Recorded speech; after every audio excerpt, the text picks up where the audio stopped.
Salut, c'est Adrien et je vais vous parler des aéroplugs. Les aéroplugs, c'est les adaptateurs qui permettent d'installer des prolongateurs sur un cintre plat, sur un cintre aéro, sur un cockpit tout intégré aéro comme celui que j'ai. L'avantage des cintres plats aéro, c'est que c'est plus aéro, c'est plus joli, mais le problème c'est que c'est pas standard. Du coup, on ne peut pas installer facilement des prolongateurs. Donc Aeroplug, c'est une entreprise française qui est arrivée pour résoudre ce problème qui concerne quand même pas mal de cyclistes aujourd'hui parce que les cintres aéros sont de plus en plus populaires. Donc concrètement, ce qu'ils font, c'est qu'ils vont fabriquer sur mesure des adaptateurs qui vont s'adapter à différents types de cintres plats pour qu'on puisse par-dessus visser des prolongateurs comme on pouvait les installer sur un cintre classique avant. Donc concrètement, comment ça se passe? Ils ont déjà pas mal de modèles de cintres répertoriés. Donc moi j'ai de la chance, le mien était déjà répertorié, j'ai pas eu de mesures à faire. Je connaissais déjà les mesures. J'ai passé la commande. Il y a quelques options à choisir. Et ensuite, ça a pris presque 3 semaines en fait du moment où j'ai passé la commande entre la production et le temps de livraison. Donc ça, c'est quelque chose à avoir en tête. Après, les délais peuvent varier. Peut-être que voilà, c'est plus ou moins long selon les périodes de l'année en fonction des commandes. Mais voilà, il faut anticiper là-dessus quand vous en commandez. Là, ce que permet Aeroplug, c'est de venir se clipser simplement euh, par-dessus le cintre avec un système de serrage. Donc en fait, on a deux parties métalliques, une en haut, une en bas. Et au milieu, on a une partie qui va être imprimée en 3D, en plastique, en fonction de la forme de votre cintre. Ce qui est bien, c'est qu'ils ont déjà une bibliothèque de cintres qu'ils ont scanné. Donc moi, j'avais de la chance, mon modèle était déjà pré-scanné, donc j'ai juste à sélectionner ce modèle. Je mets ici une vue éclatée pour qu'on comprenne rapidement. Donc en fait, ça fait un système d'attache qui va se mettre par-dessous et par-dessus le cintre. Il y aura une première base. Et en fait, c'est ça cet adaptateur sur lequel on va venir visser les prolongateurs. Ce qui est bien, c'est qu'ils ont déjà une bibliothèque de cintres qu'ils ont scanné. Donc moi, j'avais de la chance, mon modèle était déjà pré-scanné. Donc j'ai juste à sélectionner ce modèle. Et en fait, par-dessus cet adaptateur, on va venir visser des prolongateurs. Donc moi, c'est les modèles Profile Design ASC 52 en 400 mm. Donc c'est vraiment des prolongateurs excellents. Voilà, tout ça, toute cette pièce est en carbone et elle a une forme très ergonomique, ce qui fait que c'est vraiment très confortable et efficace. Autre point sur les aéroplugs, il y a différentes inclinaisons. Donc là, on voit, moi j'ai pris la version avec une inclinaison de 15 degrés. Donc ça monte vers le haut. Sinon, il y a aussi une version plate. Donc là, c'est à voir en fonction de vos préférences. Ensuite, autre partie du prolongateur, c'est optionnel, mais c'est un système de pont. Donc il y a deux bras, deux ponts en fait qu'on rajoute, qui sont créés par Aeroplug, et donc ça permet de renforcer la rigidité. Moi, apparemment, c'était pas indispensable parce que ça dépend de la hauteur. En fait, là, on peut à ce niveau-là rajouter des cales supplémentaires si on veut que les prolongateurs soient plus hauts. Au final, moi, j'en avais pas besoin, donc j'ai pas pris ces cales. Et donc ces ponts étaient optionnels, mais ils sont obligatoires. Voilà, quand on rajoute des cales de hauteur. Donc ça va bien. Par contre, avec les vibrations, j'avais le pont arrière qui avait tendance à glisser vers le bas, même une fois il est tombé. Donc j'ai mis un petit collet de serrage, ce qui est vraiment pas très beau. Voilà, je sais pas comment faire sinon. J'ai pas envie de les coller non plus. Euh, voilà, au niveau du montage, c'était très simple. Enfin, très simple. Il faut juste bien mesurer l'écartement, faire des petites marques sur le cintre pour trouver le bon endroit. Il y avait un petit scotch tissu qui était fourni, voilà, je sais pas si on voit bien. Donc ça permet de le mettre et de protéger le cintre et aussi de bien marquer l'écartement. Ok, quels sont les avantages d'Aeroplug? Donc Aeroplug, l'avantage c'est que ça permet de simplement mettre des prolongateurs sur un cintre aéro. En fait, c'est même la seule solution que j'ai vue, à part il y a quelques modèles de cintres qui maintenant intègrent en fait la possibilité de visser par-dessus des prolongateurs. Il n'y en a vraiment pas beaucoup. Il me semble que j'ai vu ça chez Canyon, Specialized, Deda également. Mais voilà, probablement c'est pas le cintre que vous aurez déjà sur votre vélo. Ensuite, au-delà d'Aeroplug en lui-même, l'intérêt d'avoir des prolongateurs, c'est l'aérodynamisme. Donc, bien sûr, en ultra, on ne va pas à des vitesses énormes, voilà, comme quand on roule à 50 km/h, ce genre de choses. Donc, l'aérodynamisme a moins d'impact. Mais vu qu'on roule très longtemps, un petit gain sur plusieurs dizaines d'heures, ça fait, à la fin, ça peut faire quand même une bonne différence.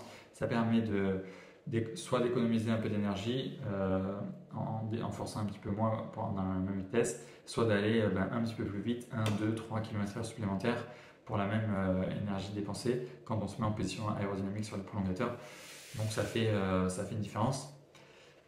Mais c'est pas non plus incroyable. Voilà, on parle sur une course de 1000 km, on va parler je pense, quelques minutes, voire peut-être dizaines de minutes, mais c'est vraiment le grand maximum, quoi. Ça ne va pas faire gagner plusieurs heures. C'est plutôt en minutes que ça se compte.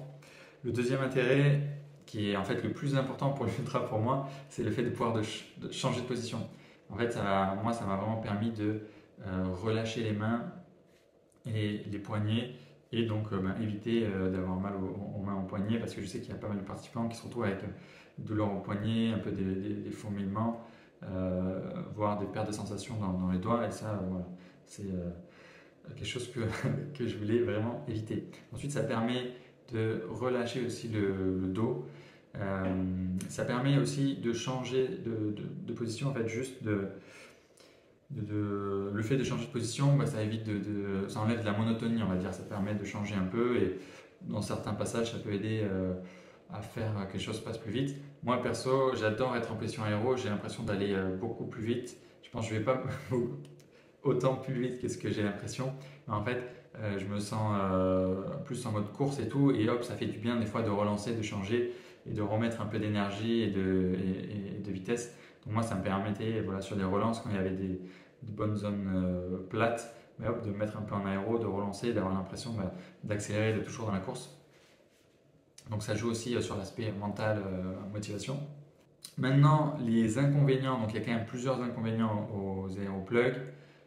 Je dirais le premier, c'est le prix. Alors après, ça dépend bien sûr des prolongateurs, mais voilà, sur le site, je pense que ça va entre 200 et 700 euros, donc voilà, les prix peuvent vite monter. Moi, j'ai pris un modèle qui était assez cher puisqu'il est en carbone et il est très ergonomique, c'est le Profil Design SC52, il est très bien, mais du coup, c'est quand même très cher. Autre problème, moi j'ai eu du mal, donc moi là j'ai appelé l'équipe Aeroplug qui ont répondu à mes questions, tout ça.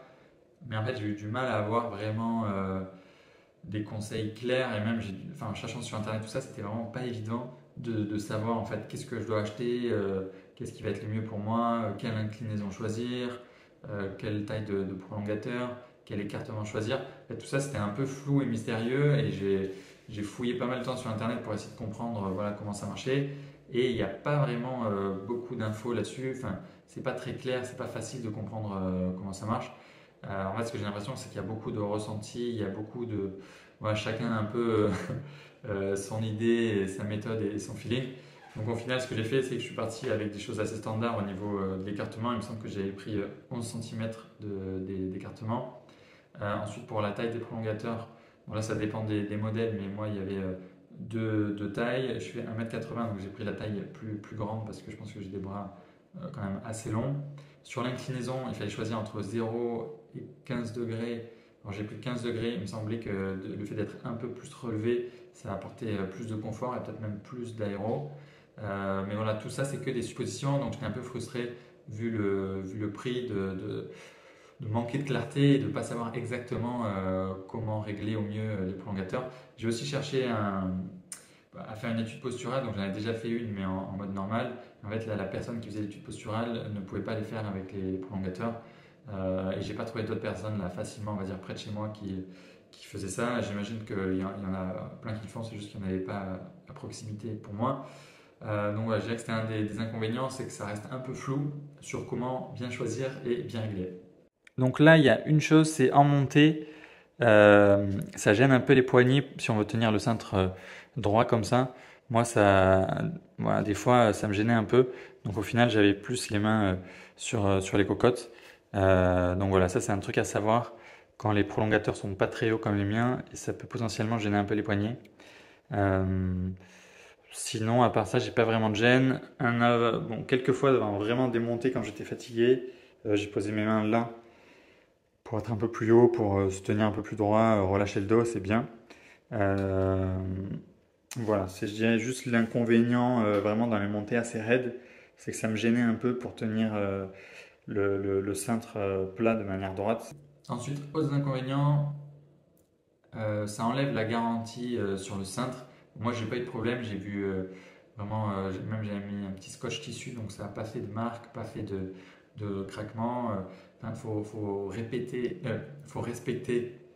vraiment le couple de serrage. Et à partir du moment où on fait ça, moi j'ai serré précisément avec une clé dynamométrique. Il faut pas beaucoup serrer en fait, hein, mais ça tient bien. Je trouve que c'est assez dangereux, surtout au début, parce que voilà, ça change vraiment. C'est pas du tout la même position. On a moins de contrôle sur le vélo. On a un temps de réaction plus long parce que voilà, on peut pas freiner d'un coup. Il faut enlever sa main et attraper le frein. Donc ça demande quand même de la pratique et y aller tranquille au début. Euh, Ensuite, on peut pas rouler en descente avec le prolongateur, c'est trop dangereux. Et autre problème, c'est encore s'il y avait des routes qui étaient quand même assez abîmées. Donc des fois sur des portions plates, en fait c'était juste pas, ça secouait trop. Pour être en prolongateur, voilà, ça tapait trop, c'était pas vraiment pas agréable. Et quand on se prend un peu des nids de poules ou des petits bosses sur la route, sur les prolongateurs, ça peut facilement déstabiliser. Et moi je voulais pas non plus mettre des gros chocs, tout mon poids sur les prolongateurs pour pas casser quelque chose. Bon, je pense que c'est quand même, ça avait l'air bien solide. Euh, voilà, si tout le poids porte un peu en effet de levier, il ne faudrait pas que ça abîme ou ça casse quelque chose. Et voilà, donc mon avis sur Aeroplug, en fait, c'est la seule solution aujourd'hui, à ma connaissance, pour adapter des prolongateurs sur des cintres aéros. Ils l'ont fait déjà pour de très nombreux vélos, donc plusieurs dizaines ou centaines de commandes, je pense, de ce que j'ai compris. Donc voilà, ils savent ce qu'ils font. Je trouve que c'est vraiment qualitatif, c'est bien fait, c'est solide. J'ai trouvé que c'était quand même bien rigide, donc ça inspire confiance. On n'a pas voilà, l'impression que ça va se casser ou partir comme ça d'un moment à l'autre. Donc ce que je pense des Aeroplug après 2000 km, pour moi ça a vraiment bien fonctionné. Aucun problème, voilà, l'installation, un petit peu d'effort au début, mais après ça a pas bougé, ça a très bien tenu. Je trouve que c'est des matériaux de bonne qualité. Enfin, quand c'est arrivé, voilà, ça inspire confiance. Donc voilà, je recommanderais.